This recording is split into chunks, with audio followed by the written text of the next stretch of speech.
धरती के सबसे बड़े जीव डायनासोर ने करीब 16 करोड़ वर्ष तक धरती पर राज किया। ये पृथ्वी के सबसे प्रमुख स्थलीय जीव थे। डायनासोर की कई प्रजातियां धरती पर उपलब्ध थी, जिनमें कुछ डायनासोर उड़ सकते थे, कुछ पानी में रहा करते थे और कुछ स्थलीय हुआ करते थे। इनमें से कुछ शाकाहारी तो कुछ मांसाहारी भी हुआ करते थे। शाकाहारी डायनासोर पेड़ पौधे खाते थे और कुछ डायनासोर पृथ्वी पर मौजूद सरीसृपों और दूसरे छोटे प्राणियों को खाते थे। कुछ डायनासोर 4 पैर वाले तो कुछ 2 पैर वाले होते थे। लेकिन आज डायनासोर की प्रजाति पूरी तरह विलुप्त हो गई है। अक्सर हम सभी के मन में यह सवाल आता है कि धरती पर राज करने वाले सबसे बड़े जीव डायनासोर का अंत कैसे हुआ? क्या हुआ उनके साथ? क्या सभी प्रजातियां एक साथ नष्ट हो गई? उसके बाद इंसानों का जन्म कैसे हुआ? इस तरह के कई सवाल हमारे मन में रहते हैं। वीडियो पसंद आए तो वीडियो को लाइक और शेयर करना मत भूलिएगा। तो चलिए शुरू करते हैं। डायनासोर धरती के सबसे विशालकाय और खूंखार जीव थे, जो एक समय धरती पर राज किया करते थे। उस समय में हम जैसे मनुष्यों का कोई अस्तित्व नहीं था। धरती पर सिर्फ डायनासोर और कुछ बड़े सरीसृपों का राज हुआ करता था। उस समय धरती का वातावरण बहुत ही अच्छा हुआ करता था। धरती पर प्रदूषण की मात्रा बिल्कुल भी नहीं थी। धरती पर ऑक्सीजन, जल, भोजन, सूर्य की रोशनी प्रचुर मात्रा में उपलब्ध थी। धरती का तापमान सबसे सुंदर और सबसे अच्छा था। करीब 6.5 करोड़ साल पहले जब डायनासोर धरती पर राज कर रहे थे और उनसे डरकर धरती पर उपलब्ध छोटे जीव, जिन्हें स्तनधारी जीव कहा जाता है, वह डायनासोर से छुपकर धरती के नीचे बिलों में रहा करते थे। डायनासोर अंडे देते हैं, किंतु स्तनधारी जीव बच्चों को जन्म देते हैं और हम इंसान भी स्तनधारी जीव ही है और हमारा विकास भी इन्हीं छोटे जीवों से हुआ है। डायनासोर धरती पर राज कर रहे थे, तब कुछ ऐसा होने वाला था जिससे सब कुछ बदलने वाला था। इन डायनासोर की जिंदगी में क्या होने वाला था, ये उन्हें भी नहीं पता था। अंतरिक्ष में लाखों किलोमीटर कहीं दूरी से एक 10 किलोमीटर के व्यास वाला क्षुद्रग्रह धरती की ओर 20,000 किलोमीटर प्रति घंटे की रफ्तार से बढ़ रहा था। जैसे जैसे यह धरती के करीब आ रहा था, वैसे वैसे इसकी रफ्तार में तेजी होती जा रही थी। जब यह धरती के वायुमंडल में पहुंचा तो एकाएक इसकी रफ्तार काफ़ी तेज हो गई। इसकी रफ्तार 20,000 किलोमीटर प्रति घंटे से बढ़कर 70,000 किलोमीटर प्रति घंटे तक हो गई। अब यह क्षुद्रग्रह धरती के काफ़ी करीब पहुंच चुका था। धरती के वायुमंडल में पहुंचते ही घर्षण के कारण यह आग के गोले में बदल गया। इसकी रोशनी इतनी तेज थी कि इसके 800 किलोमीटर के दायरे में सभी जीवों की आंखें अंधी हो चुकी थी। वह कुछ भी देख नहीं पा रहे थे, लेकिन महसूस कर रहे थे। इस क्षुद्रग्रह के रेडिएशन से 800 किलोमीटर के दायरे में आने वाले सभी जीव जंतु नष्ट हो गए। वे सब जलकर राख हो गए। वहाँ उपस्थित सभी पेड़ पौधे, नदियाँ, तालाबों का जल भाप में बदल गया। यह क्षुद्रग्रह मेक्सिको की खाड़ी के पास करीब 3,50,000 डिग्री सेल्सियस ऊर्जा वाले विस्फोट के साथ टकराया। इसके टकराने से लाखों मीट्रिक टन धातु अंतरिक्ष में चला गया। टकराव वाली जगह पर 180 किलोमीटर चौड़ा और 20 किलोमीटर गहरा गड्ढा बन गया। यह टकराव इतना भयंकर था कि यह करीब 10 हाइड्रोजन बम विस्फोट के असर से भी कई गुना ज़्यादा असरकारक था। धरती की तबाही शुरू हो चुकी थी और यह अपने विनाश के कगार पर थी। इसके टकराने से धरती के टेक्टोनिक प्लेट्स में उपस्थित तरंगें धरती के अंदर चली गई और धरती पर समुद्र में बड़ी बड़ी लहरें उठने लगी। समुद्रों में सुनामी आ गई, जिससे काफ़ी मात्रा में जलमग्न हो गया। बहुत सारे जीव इस सुनामी की वजह से मर गए। इसके टकराने के कारण पृथ्वी पर उपस्थित कई ज्वालामुखियाँ सक्रिय हो गई और उन्होंने भी अपना उग्र रूप दिखाना आरंभ कर दिया और एक के बाद एक सभी ज्वालामुखी फटनी शुरू हो गई। क्षुद्रग्रह के टकराने के बाद धरती पर उपस्थित सभी जीव नष्ट हो गए, लेकिन जो जीव उड़ सकते थे वह जीव बच गए थे, किंतु वे भी कुछ समय के लिए ही बच पाए थे, क्योंकि विस्फोट के कारण आसमान में लाखों मेट्रिक टन धातु चला गया था, जो करीब 40 मिनट के बाद आग के गोले में बदल गए और धरती पर बरसने लगे। आग के गोले की बारिश से सभी उड़ने वाले जीव भी नष्ट हो गए। इस विस्फोट के 90 मिनट के बाद धूल के बादल, जो कि कई किलोमीटर मोटे थे, उससे पृथ्वी का वायुमंडल पूरी तरह ढक गया, जिसके कारण पृथ्वी का तापमान 200 डिग्री सेल्सियस तक पहुंच गया।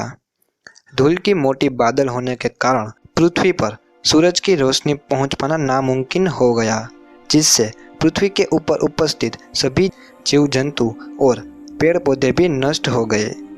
इससे 95% आबादी नष्ट हो गई। बाकी बचे 25% आबादी, जो कि स्तनधारी जीव थे, वे धरती के नीचे रहा करते थे, इसलिए वह बच गए। कुछ साल बाद पृथ्वी का वातावरण बदलना शुरू हो गया था। अब धरती का वातावरण सामान्य हो चुका था। धरती पर तापमान 24 डिग्री सेल्सियस और दिन 24 घंटे का हुआ करता था। यहाँ पर ऑक्सीजन प्रचुर मात्रा में उपलब्ध थी और बारिश भी होती थी। पेड़ पौधे भी लहराते थे, जिन पर मीठे मीठे फल उगते थे। चारों तरफ पक्षियों और स्तनधारी जीवों का ही बोलबाला था। धरती पर से सभी डायनासोर नष्ट हो चुके थे। डायनासोर की पूरी प्रजाति विलुप्त हो चुकी थी। तब स्तनधारी जीव, जो कि हमारे पूर्वज थे, वे खाने की तलाश में धरती के ऊपर आकर रहने लगे थे। पेड़ों पर भोजन भरपूर मात्रा में उपलब्ध होने के कारण यह जीव पेड़ों पर रहकर अपना जीवन बिताते थे। क्योंकि इन्हें पेड़ों पर भरपूर खाना मिल जाता था, इसलिए यह धरती पर उतरने के बजाय पेड़ों पर ही रहते थे। धरती पर सभी भूभागों का निर्माण हो चुका था, किंतु अभी एक भूभाग का निर्माण होना बाकी था, जो कि हमारा एशिया भूभाग है, जिसमें हमारा भारत आता है। पृथ्वी के टेक्टोनिक्स प्लेट्स में हुए हलचल के कारण यह विभाग टूटकर दूसरे विभाग से जा मिला और जिससे एशिया भूभाग का निर्माण हुआ। दो भागों पर टकराव से दोनों विभागों के बीच एक पर्वत श्रृंखला का निर्माण हुआ, जिसे हिमालय के नाम से जाना जाता है। हिमालयी पर्वत भारत के सभी नदियों, भारत के सुहाने मौसम के लिए जिम्मेदार है। आज से करीब 40 लाख साल पहले पूर्वीय इलाकों में एक और पर्वत श्रृंखला ईस्ट अफ्रीकन रिफ्ट वैली का निर्माण हुआ, जिससे इस इलाके में आने वाली ठंडी हवाओं, जो मानसून के लिए जिम्मेदार थी, फलस्वरूप इस इलाके में बारिश होना बंद हो गई। यहाँ सभी इलाके सूखा पड़ना प्रारंभ हो गए, पेड़ पौधे सूखने लगे। भोजन न मिलने के कारण यहाँ उपस्थित पेड़ों पर रहने वाले हमारे पूर्वज पेड़ों से उतरकर अब धरती पर आकर अपनी भोजन की तलाश करने लगे थे, लेकिन अब भी उनमें विकास होना बाकी था। वे अब भी अपने 4 पैरों पर ही चला करते थे। धीरे धीरे अपने इस विकास क्रम में कई हजार सालों के विकास के पश्चात उन्होंने अपने पैरों पर चलना प्रारंभ किया। अब वे अपने पैरों पर चलकर जमीन से और इधर उधर घूमकर अनाज की तलाश करने में लगे थे। वे जानवरों का शिकार करके खाते थे, धरती पर उपस्थित कंद मूल खाया करते थे। ये करीब 4 फीट लंबे हुआ करते थे और इनका दिमाग आज के मनुष्य के मुकाबले काफ़ी छोटा हुआ करता था और 2 पैरों पर चला करते थे, लेकिन फिर भी वे धरती के सभी जीवों में सबसे बुद्धिमान जीव थे, जिन्हें हम होमो इरेक्ट कहते हैं। सभी धीरे धीरे मनुष्य का विकास हो रहा था और वे अपने पैरों पर भी चलने लगे थे, लेकिन अब भी उनका और विकास होना बाकी था। अपने विकास के क्रम में मनुष्य ने आग जलाना सीखा। आग की खोज मनुष्य के लिए सबसे बड़ी उपलब्धि थी। आग की खोज के बाद मनुष्य ने अपने भोजन को पकाकर खाना शुरू किया, जिससे उनकी ऊर्जा उनके दूसरे कामों में ज़्यादा लगने लगी।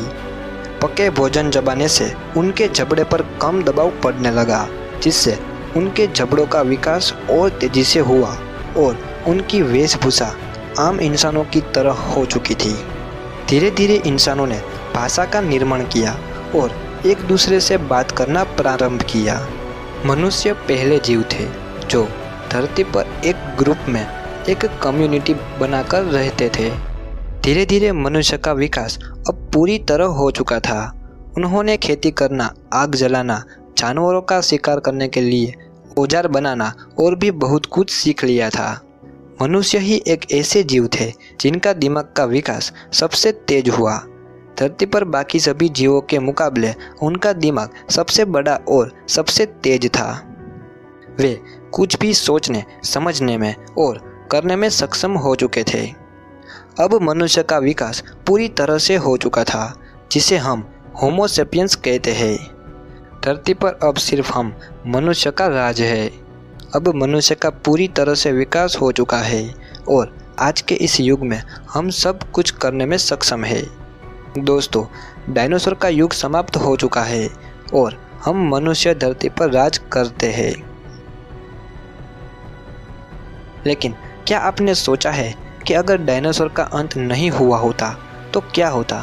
खैर, ऐसा कुछ नहीं हुआ, इसलिए इस पर अभी बात नहीं करते हैं। लेकिन जब धरती पर एस्टेरॉयड टकराया था, तब धरती का वातावरण बहुत ही भयानक हो गया था। धरती पर उपस्थित सभी बड़े जीव नष्ट हो गए। यह एक प्राकृतिक घटना थी जिससे सब कुछ खत्म हो गया। आज हम मनुष्य की खुद की गलती से पृथ्वी का वातावरण खराब हो रहा है। अब पृथ्वी का वातावरण बहुत ही बिगड़ गया है। चारों तरफ सिर्फ प्रदूषण ही प्रदूषण है। आज हम मनुष्य अपनी ही गलती से धरती को नष्ट करने पर तुले हैं। कहीं ऐसा ना हो कि इस बार हम इंसानों की ही प्रजाति समाप्त हो जाए। तो बस दोस्तों, आज के लिए इतना ही। अगर आपको इस वीडियो का पार्ट 2 चाहिए तो आप मुझे कमेंट में ज़रूर बताना। और अभी तक आपने मेरे चैनल को सब्सक्राइब नहीं किया है तो सब्सक्राइब कर देना।